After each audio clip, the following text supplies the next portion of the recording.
আমি যুৱ ছাত্ৰ পৰিষদ আমগুৰি আঞ্চলিক সমিতিৰ উদ্যোগত কাতি বিহুৰ উদ্দেশ্যে সমূহীয়াভাৱে তুলসী পুলি ৰোপণৰ পাছত আমি সামূহিকভাৱে সহস্ৰাধিক বন্তি প্ৰজ্বলন কৰিছোঁ। আৰু আমি এই সুযোগতে আমি এই চামগুৰিৰ ঐতিহাসিক ঢদৰালিৰ এই শস্য পথাৰৰ পৰা আমি সমূহ অসমবাসী ৰাইজলৈ কাতি বিহুৰ আন্তৰিক শুভেচ্ছা আৰু ওলগ জ্ঞাপন কৰিছোঁ।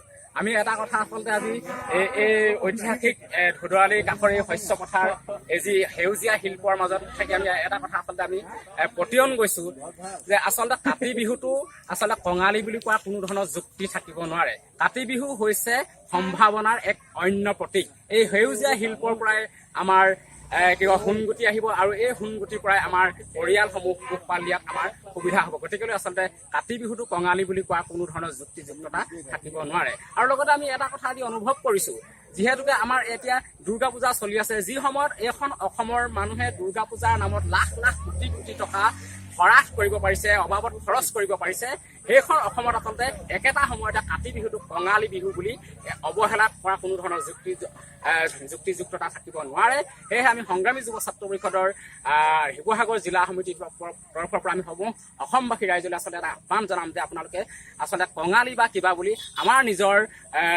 জাতীয় উৎসৱ পাৰ্বণসমূহ কিন্তু বহিৰাগত উৎসৱ পাৰ্বণসমূহৰ ওচৰত ম্লান কৰিবলৈ নিদিব।